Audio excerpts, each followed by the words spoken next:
دنیا کے اندر مسلمان حضرت ابراہیم علیہ السلام اور حضرت اسماعیل علیہ السلام کے اس عمل کو دہرانے کی کوشش کرتے ہیں جو عمل انہوں نے اللہ کی رضا کے لیے کیا، اور قیامت تک ایسی قربانی ہو نہیں سکتی جو قربانی انہوں نے اپنی اولاد کی پیش کی ہے۔ اگرچہ کہ اللہ تبارک و تعالیٰ نے اپنی فضل و کرم سے حضرت ابراہیم علیہ السلام کے بیٹے حضرت اسماعیل کی حفاظت فرما لی، لیکن اللہ کو یہ ادا اتنی زیادہ پسند آئی کہ اللہ نے قیامت تک آنے والے لوگوں کے لیے اس کو سبق بنا دیا۔ آپ حضرات نے گزشتہ جمعہ میں جس طرح حضرت ابراہیم علیہ السلام سے متعلق چند اہم باتیں سنی تھیں کہ انہوں نے اپنی پوری زندگی اللہ کے آگے قربانیوں میں گزار دی، بڑے بڑے امتحانات دیے، اور ہر امتحان میں وہ کامیاب ہوئے۔ اللہ نے انہیں کہا واتخذ اللہ ابراہیم خلیلا، کہ ابراہیم میرے دوست ہیں۔ جنہیں اللہ دوست کہے ان کا مقام کیا ہوگا آپ اس سے اندازہ لگائیے۔ دوست کا مقام امتحانوں سے حاصل کیا جاتا۔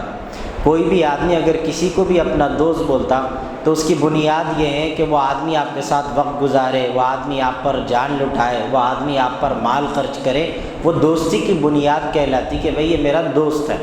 بغیر کوئی وقت دیے، بغیر کوئی جان دیے، بغیر کوئی فکر کیے کوئی کسی کو دوست نہیں کہتا۔ اب آپ حضرات جتنے بیٹھے ہیں، جو رشتہ ہے کسی سے یہاں پر کسی کا تو رشتہ ہے، دوست ہے تو دوست ہے۔ ہر آدمی کو آپ دوست بھی نہیں بول سکتے، کسی کو پڑوسی کہتے، کسی کو علاقے میں رہنے والا، کسی کو کچھ، کسی کو کچھ۔ دوست اسے کہا جاتا ہے جو اپنے آپ کو سامنے والے کے لیے، اپنے دوست کے لیے مٹانے تیار ہو جائے۔ حضرت ابراہیم علیہ السلام نے پوری زندگی قربانیوں میں گزاری۔ سب سے بڑا امتحان آپ کی زندگی کا، جس کو اللہ تبارک و تعالیٰ نے اس امتحان کے ہر ایک عمل کو حج کا فریضہ قرار دے دیا۔ یہ کریں گے، ہر وہ ادا کرو جو میرے ابراہیم نے کی، ہر وہ عمل کرو جو میرے اسماعیل نے کیا، ہر وہ ادا کو عمل میں لاؤ جو حضرت ہاجرہ نے کیا۔ اگر ان میں سے ان تینوں کی طریقے کے اندر سے کوئی ایک بھی چھوڑ دیں گے، حج بھی پورا نہیں ہوتا، گناہ ہو جاتا، چھوڑ بھی نہیں سکتے۔ ایسا کیا ہوا؟ حضرت ابراہیم علیہ السلام اپنے بڑھاپے کی عمر میں 83 برس کے تھے غالباً، یا 90 سال کے آس پاس آپ کی عمر تھی۔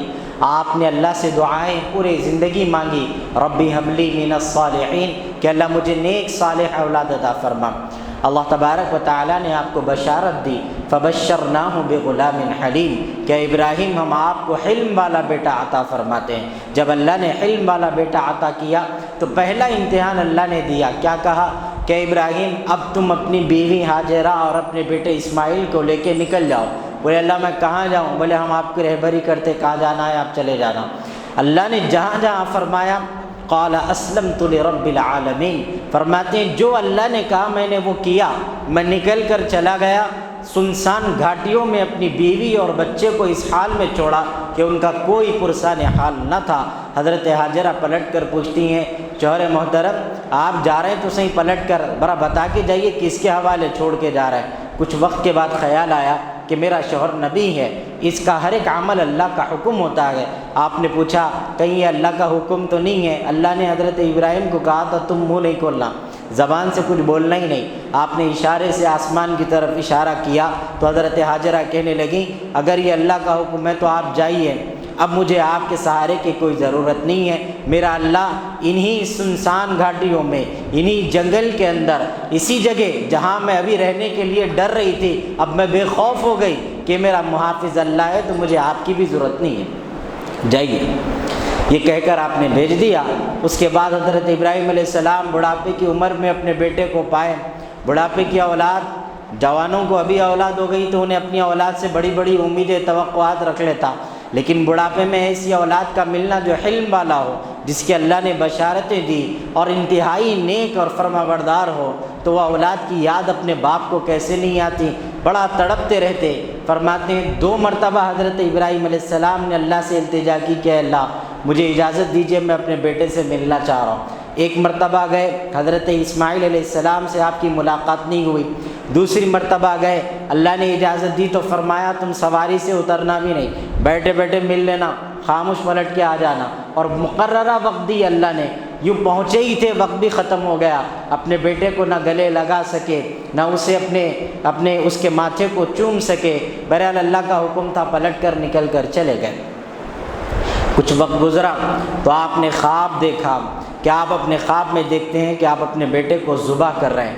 1 دن دیکھا، 2 دن دیکھا، 3 دن دیکھا، 3 دن دیکھے خواب۔ جو عرفات کا دن ہم گزارے، عرفات کے دن آپ نے پہچانا اس خواب کو کہ یہ شیطان کی طرف سے ہے یا اللہ کی طرف سے۔ عرفات کے معنی پہچاننا ہوتا ہے، اس لیے اس دن کو عرفات کہتے ہیں۔ آپ نے خواب پہچانا اور پھر اپنے بیٹے کے گھر پہنچ گئے۔ 10 تاریخ آج کا دن آپ اپنے گھر پہنچ کر اپنی بیوی سے کہتے ہیں ذرا ان کو اچھے کپڑے پہنا دو، ان کے لیے ایک تیز چھری دے دو تاکہ میں لا کر جنگلوں سے لکڑیاں کاٹ کر لا لوں۔ اور یہ جھوٹ کہا گیا، یہ اس لیے کہا گیا کہ وہ ماں ہے، اس نے بھی اپنی اولاد کو اس دنیا کے اندر پیدا کیا، وہ بھی بوڑھی ہو چکی تھی۔ وہ ماں کے دل پر کیا گزرتی کہ آپ انہیں یہ کہتے کہ میں قربان کرنے جا رہا ہوں۔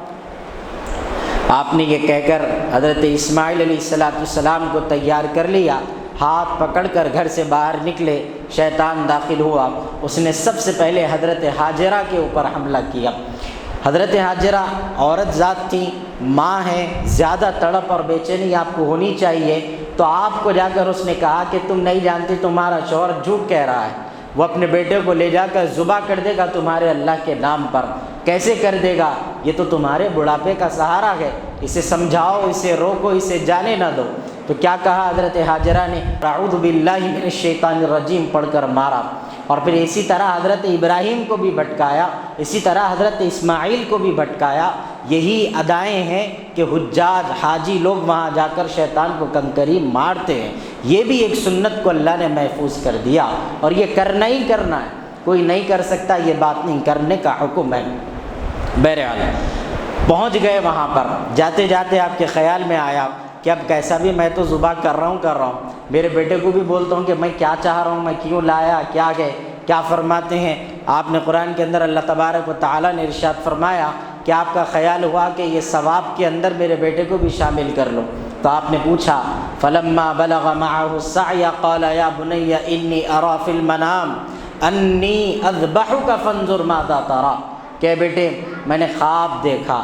نبی کا خواب بھی وحی ہوتی، قرآن کی آیت نازل ہوئی تو کیا بولتے ہیں ہم اس کو؟ وحی۔ اسی طریقے سے خواب بھی اگر نبیوں کو آتا تو وہ بھی اللہ کی جانب سے وحی ہوتا تھا۔ حضرت اسماعیل جانتے تھے میرے والد نبی ہیں، اور آپ کا خواب اللہ کا حکم ہوتا ہے۔ سن لیے آپ پوری بات؟ کیا فرمایا ابا جان؟ بیٹے میں نے خواب میں دیکھا کہ میں تیرے گردن پر صرف اللہ کی محبت میں اور اللہ کے حکم پر تیرے گلے پر چھری چلا رہا۔ تو آپ نے کیا فرمایا؟ قال یا بنی انی ارا فی المنام انی اذبحک فانظر ماذا ترى۔ جب اللہ نے آپ کو حکم دے دیا، سوچئے مت، ڈریے مت، گھبرائیے مت، اپنے بوڑھے ہاتھوں کو، اپنے بڑھاپے پر کوئی افسوس کرنے کی ضرورت نہیں ہے، اولاد کو قربان کر دیں۔ آپ مجھے میرے گلے پر آپ چھری چلا دیں اور آپ مجھے صبر کرنے والا پائیں گے۔ کیا ہوا؟ لے کر چلے گئے اور ذبح کرنے لگے تو دونوں کے درمیان میں کچھ اہم باتیں ہوئیں۔ آپ نے فرمایا میرے گلے پر جب چھری چلا دے میرے کرتے کو میرے والدہ کو دے دیجئے، تاکہ میری ماں کم از کم میرے کرتے کو اپنے پاس رکھے تو اسے دلاسا ہو، اور اسے ہر دن یہ بات یاد آئے کہ اس کے بیٹے نے اللہ تبارک و تعالیٰ کی محبت میں اپنے سر کو کٹا دیا ہے، اللہ کے حکم پر اپنے سر کو کٹا دیا۔ اور پھر فرمایا کہ آپ اور میں دونوں اپنے آنکھوں پہ پٹی باندھ لیں گے، کہیں یہ نہ ہو کہ آنکھوں سے ایک دوسرے کی آنکھیں نظریں مل جائیں اور ہم محبت کے تقاضے میں آ جائیں اور اللہ کے حکم میں دیر ہو جائے۔ پٹی بھی باندھ لی ہے، لٹا دیے۔ قرآن کہتا ہے فلما اسلم وتلہ للجبین، کہ آپ کو پیشانی کے بل لٹا دیا گیا اور گردن پر چھری چلائی جا رہی ہے۔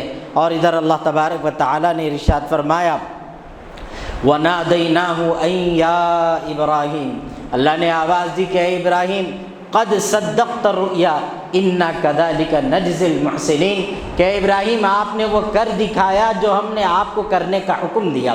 اب ذہن میں رکھو، یہ خالی لے آ کے چھری رکھنے تک نہیں تھا۔ حضرت ابراہیم علیہ السلام جب چھری چلا دیے نا پوری، اس کے بعد اللہ تبارک و تعالیٰ نے فرمایا وَنَادَيْنَاهُ أَن يَا إِبْرَاهِيمُ، قد صدقت الرؤیا انا کذالک نجزی المحسنین۔ چھری چلنے کے بعد کہا گیا، چھری پکڑ کے ٹھہر گئے تو اللہ نہیں بولتے امتحان میں پاس ہو گئے، چلا دیے چھری۔